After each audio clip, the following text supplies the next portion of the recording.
Hi viewers. இன்றைக்கி காலையிலேருந்து சமூக வலைதளங்களில் என்ட்ரானா எனக்கு பெரிய மன அதிர்ச்சி தான் உண்டாச்சு.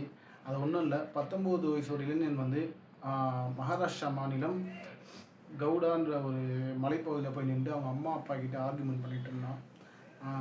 துரதிர்ஷ்டவசமாக வந்து அந்த பையன் தற்கொலைக்கு முயற்சி பண்ணி காரணத்தை கேட்டால் நமக்கே ஒரு அளவுக்கு மனசு சங்கடமாக இருக்குது. இந்த காலத்தில் வறுமையில் எத்தனையோ பேர், எத்தனையோ குடும்பங்கள், எத்தனையோ இளைஞர்கள் வந்து ஜொமேட்டோ, ஸ்விக்கி, ஜெப்டோ எப்படியோ ஓட்டி தன் குடும்பத்துக்காக பிழைச்சிட்டு இருக்காங்க.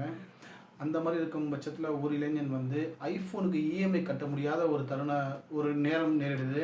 அவங்க அப்பா வந்து எவ்வளவோ அவனுக்கு வந்து கன்வே பண்ணுறாரு. இல்லைப்பா, இது குடும்ப சூழ்நிலையோ இல்லை இதை கட்டுறேன் இல்லை வாங்கித்தரேன்ற பட்சத்தில் அவங்க அப்பா வந்து எவ்வளவோ அந்த பையனுக்கு வந்து அறிவுறுத்தி பண்ணி தன்னுடைய மகனுடைய தற்கொலை முயற்சியிலேருந்து வெளில கொண்டு வரதுக்கு எவ்வளவோ ட்ரை பண்ணுறாரு. ஆனால் எல்லாமே தோல்வியில் தான் முடிஞ்சது. தோல்வியில் முடிஞ்சது இல்லாமல் ஒரு குடும்பமே இப்போது இல்லாமல் போகிற அளவுக்கு ஆகிப்போச்சு. இந்திய அளவில் இது வந்து ரொம்ப மனசு சங்கடத்தை உண்டாகுது. தயவுசெய்து உங்கள் வீட்டு பசங்களுக்கு எது தேவை, எது ஆடம்பரம், எது அத்தியாவசியம்னு சொல்லிக் கொடுங்க. சரியா? காப்பாற்ற போன தந்தையும் வந்து சேர்த்து அவருடைய உயிரும் பிரிந்தது. அந்த வீடியோ என்னால் பார்க்க முடியல. மனதைரியம் உள்ளவங்க தயவுசெய்து இன்ஸ்டாவில் பார்த்துங்க. நம்ம சேனலில் அது போடுறதில்ல. ஏன்னா தற்கொலைக்கு வந்து ஒரு முடிவு இல்லை. சரிங்களா?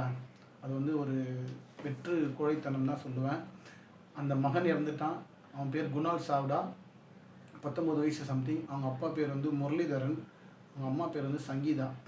பெத்த மகனை காப்பாற்ற போன தருணத்தில் அவங்க அப்பாவையும் வந்து சேர்த்து உயிர் பிரிந்தது. அதாவது காப்பாற்ற போனார்.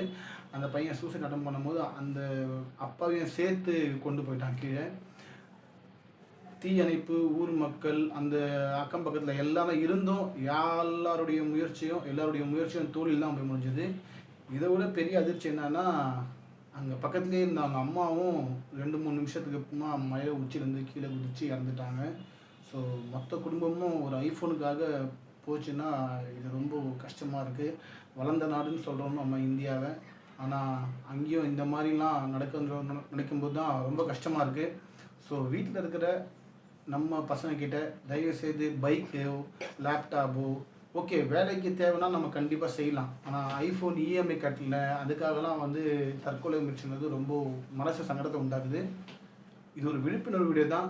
முடிஞ்சால் ஷேர் பண்ணுங்கள். சரிங்களா? அது வந்து ஹிந்தியில் இருக்குது, மகாராஷ்டிரா மொழியில், மராத்தி மொழியில் பேசிடுறாங்க. நான் உங்களுக்காக வந்து தமிழில் அதோடைய நிஜத்தன்மையை வெளிப்படுத்துறதுக்காக தான் இந்த சேனலில் போஸ்ட் பண்ணுறேன். மீண்டும் இன்னொரு வீடியோவில் சந்திப்போம். நன்றி.